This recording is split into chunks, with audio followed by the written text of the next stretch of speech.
आप इन्हें प्यार कर सकते हैं या इनसे नफरत कर सकते हैं, लेकिन आप इन्हें इग्नोर नहीं कर सकते। ये हैं बॉलीवुड के सबसे बड़े डायरेक्टर प्रोड्यूसर करण जौहर। कहा जाता है कि ये हमारे देश के सबसे टैलेंटेड डायरेक्टर हैं, जिन्होंने एक से बढ़कर एक फिल्म बनाई है, लेकिन साथ ही साथ इन्होंने बॉलीवुड में बहुत कांड भी किए हैं। जी हाँ, इनके ऊपर भी बॉलीवुड के गिने चुने परिवारों को मदद करने का आरोप लगता रहा है। कोई इन्हें लड़का कहता है तो कोई नहीं। आप समझ गए होंगे कि दुनिया इन्हें क्या कहती है। खैर, इनका कई लोगों के साथ बहुत अच्छा रिश्ता है तो कईयों के साथ 36 का आंकड़ा है। कौन है करण जौहर? क्यों इतने सफल होने के बाद भी कोई इन्हें वैल्यू नहीं देता? क्यों कोई इन्हें मर्द की तरह नहीं देखता? करण जौहर कब पैदा हुए थे? क्या इन्होंने पढ़ाई की है? और किस किस फिल्म को इन्होंने डायरेक्ट किया है? ये सारी बातें हम आपको अपनी वीडियो में आगे बताएंगे, लेकिन सबसे पहले हम आपको दिखाते हैं कि आखिर करण जौहर के नाम से लोग क्यों चिढ़ जाते हैं। क्यों करण जौहर के नाम से बॉलीवुड के कई लोग गुस्सा हो जाते हैं? क्या वाकई में ये बॉलीवुड के चुगलखोर हैं? आइए जानते हैं इनके बारे में। दोस्तों, करण जौहर एक ऐसा नाम है जहां उनकी गिनती हिंदी फिल्म इंडस्ट्री के बड़े फिल्म मेकर्स में होती है। आमतौर पर फिल्म के डायरेक्टर्स को कभी स्क्रीन के सामने आने का, किसी बड़े स्टार की तरह मशहूर होने का कम ही मौका मिलता है, लेकिन करण ने तो जैसे सब बदल कर ही रख दिया है। वो अपनी फिल्म के हीरो से ज्यादा सुर्खियों में रहते हैं। उनके स्टाइल, फैशन सेंस को दुनिया फॉलो करने लगी है। साथ ही मीडिया, कैमरा जैसे हर वक्त उनके पीछे ही रहते हैं। अब जब करण इतने बड़े स्टार हैं तो इनके साथ विवादों का रिश्ता होना भी तय ही है। वैसे तो करण अपने आप को विवादों से हमेशा दूर ही रखते हैं, लेकिन इनके नाम ये बड़े विवाद हैं जो कभी भूले नहीं जा सकते। करण जौहर के लाइफ स्टाइल से परेशानी। दोस्तों, ये बात तो सबको पता है कि करण जौहर दूसरों से अलग है। यहाँ तक कहा जाता है कि ये खुद ही लड़के हैं और इन्हें लड़के ही पसंद आते हैं। रिश्ता बनाने के लिए इन्हें हैंडसम और बॉडी बिल्डर लड़के बहुत पसंद आते हैं। अभी तो कहा जाता है कि अपनी फिल्म के हीरो के साथ घंटों समय अकेले बिताते हैं। ये वजह है कि कई हीरो ने इनके साथ काम करने से इनकार कर दिया। माना जाता है कि ये सीधे होने की एक्टिंग करते हैं, लेकिन ये है टेढ़े। जी हाँ, इन्हें ज्यादातर समय लड़कों के साथ ही बिताना पसंद है, और क्योंकि ये बताने की हमें जरूरत नहीं है, ये बात आपको भी पता है कि करण जौहर क्या चीज है। ट्वीट विवाद। करण जौहर के ट्वीट को लेकर सोशल मीडिया पर खूब बवाल हुए हैं। दरअसल करण ने कुछ साल पहले रिलीज हुई अक्षय कुमार की केसरी और शाहरुख खान की जीरो के कलेक्शन को लेकर एक ट्वीट को लाइक कर दिया था, जिसके बाद करण ट्रोलर्स से अपने आप को बचा नहीं पाए। करण पर यह आरोप भी लगा कि वो शाहरुख खान को नीचा दिखाने के लिए ऐसा कर रहे हैं। हालांकि करण ने ट्वीट कर बात संभालने की पूरी कोशिश की, लेकिन वो कहते हैं ना कि कमान से निकला तीर वापस नहीं आ सकता। ठीक उसी तरह करण का मामला हो गया। दोस्तों, अब जानते हैं इनकी लाइफ के बारे में। जी हाँ, कौन है करण जौहर और कैसे इन्होंने बॉलीवुड में अपना नाम बनाया है। करण जौहर का जन्म भारत के महाराष्ट्र राज्य की मुंबई में 25 मई 1972 को हुआ था। उन्होंने अपनी सारी पढ़ाई मुंबई से की है। स्कूल की शिक्षा उन्होंने ग्रीन लॉन्स हाई स्कूल से पूरी की। इसके बाद उन्होंने HR college of commerce and economics में नामांकन कराया। उन्होंने फ्रेंच में मास्टर डिग्री प्राप्त की है। करण जौहर की बायोग्राफी पुस्तक का नाम एन अनसुटेबल बॉय है, जिसको पेंगुइन रैंडम हाउस इंडिया के द्वारा लॉन्च किया गया। इस पुस्तक में उनके बचपन से लेकर निर्देशक बनने तक की सभी कहानी का जिक्र है। करण जौहर का पारिवारिक जीवन। करण जौहर के पिता का नाम यश जौहर है, जो कि धर्मा प्रोडक्शन के संस्थापक थे, और मां का नाम हीरू जौहर है, जो फिल्म निर्माता यश चोपड़ा की छोटी बहन है। करण जौहर अपने माता पिता की इकलौती संतान है। फिल्मों में अभिनेता के तौर पर किए गए कार्य। एक अभिनेता के रूप में उन्होंने अपने करियर की शुरुआत 1989 में दूरदर्शन पर आने वाले सीरियल इंद्रधनुष में काम करके की थी। इस सीरियल में उन्होंने श्रीकांत नामक लड़के का किरदार की भूमिका निभाई थी। फिर 1995 में आई फिल्म दिलवाले दुल्हनिया ले जाएंगे में उन्होंने अभिनेता शाहरुख के दोस्त की भूमिका निभाई थी। साथ ही इस फिल्म के लिए उन्होंने सहायक निर्देशक का भी काम किया था। फिर ये 2007 में फिल्म ओम शांति ओम मूवी, 2008 में फिल्म फैशन और 2009 में फिल्म लक बाय चांस में कैमियो के रूप में दिखे। उसके बाद 2015 में उनके द्वारा पूर्ण से डायरेक्टेड फिल्म बॉम्बे में दिखाई दिए, जिसमें अनुष्का शर्मा और रणबीर कपूर भी थे। यह फिल्म बॉक्स ऑफिस पर कुछ अच्छा प्रदर्शन नहीं कर पाई, लेकिन करण जौहर द्वारा किए गए अभिनय की सबने प्रशंसा की। हार्दिक पांड्या विवाद। पिछले कुछ समय पहले टीवी शो कॉफी विद करण विवादों में छाया था। उसकी बड़ी वजह थी करण के शो पर आए क्रिकेटर हार्दिक पांड्या और KL राहुल का महिलाओं को लेकर की गई टिप्पणी। महिलाओं के खिलाफ बोले जाने पर करण हार्दिक की बात पर हंस रहे थे। इस पूरे विवाद में करण को भी दोषी माना गया। इस विवादित एपिसोड को लेकर इतना बवाल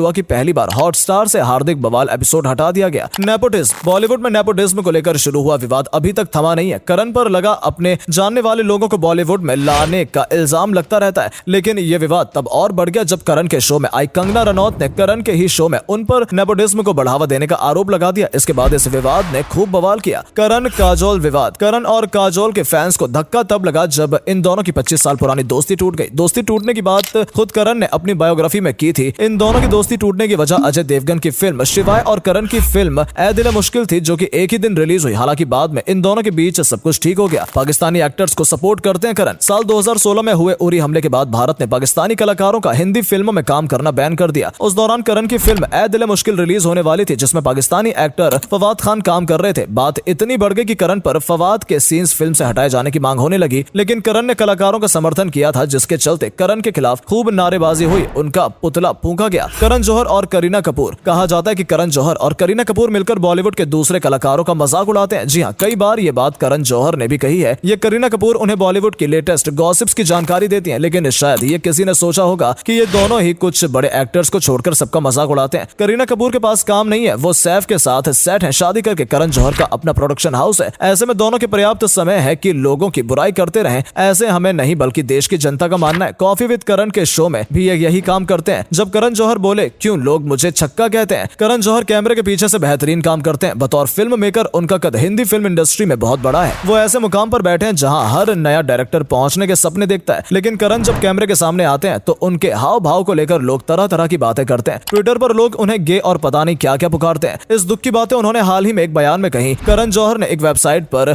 कॉलम लिखा। इस कॉलम का नाम है करंट अफेयर्स। इसमें उन्होंने सेक्सुअलिटी पर लोगों के भद्दे कमेंट्स के बारे में अपनी टीज को बयान किया है। उन्होंने लिखा है ऐसा क्यों है कि जब भी मैं इंस्टाग्राम पर पाउटिंग पिक्चर शेयर करता हूं तो लोग मुझे छक्का या गे कहते हैं। करण जौहर ने यह कहा कि मैं फिल्म इंडस्ट्री से जुड़े उन शुरुआती लोगों में से हूं जो ट्विटर पर सबसे पहले आए। तब मुझे लगा था कि मैं एक ऐसे संसार में कदम रखने जा रहा हूं जहां लोग मुझे पसंद करेंगे, मेरे बारे में जानेंगे, मेरे काम के बारे में जानेंगे, सब कुछ बहुत अच्छा होगा। लेकिन जब मैंने यहाँ अपने विचार रखने शुरू किए और जो लोग मुझसे जुड़े उनकी भाषा मेरे प्रति काफी अपमानजनक होती है। सुबह उठते ही मुझे गे और कई भद्दे नाम से गुड मॉर्निंग कहा जाता है, लगातार मुझे छक्का कहा जाता है। उन्होंने आगे लिखा, मैंने ये जानने की कोशिश की आखिर क्यों लोग मुझे लगातार भद्दे नामों से बुलाते हैं। मैंने इस बारे में अपने दोस्तों से पूछा, परिवार से बात की, यहाँ तक कि थेरेपिस्ट से भी संपर्क किया। मैंने उनसे पूछा कि जब भी मैं इंस्टाग्राम पर पाउटिंग पिक्चर शेयर करता हूँ तो लोग मुझे छक्का या गे कहते हैं। थेरेपिस्ट से पूछा कि आखिर मेरे साथ ही लोग इस तरह से बातें क्यों करते हैं। समझता हूँ कि मैं बॉडी बिल्डर टाइप नहीं हूँ। जब मैं डांस करता हूँ तो भूल जाता हूँ कि मेरे हाथ और पांव कहाँ जा रहे हैं। इस ट्वीट को बॉलीवुड के लगभग सभी बड़े स्टार सपोर्ट कर रहे हैं। आपका क्या कहना है इस ट्वीट के बारे में, हमें कमेंट करके जरूर बताएं। वीडियो अच्छी लगी हो तो वीडियो को लाइक और शेयर करना बिल्कुल ना भूलें। धन्यवाद।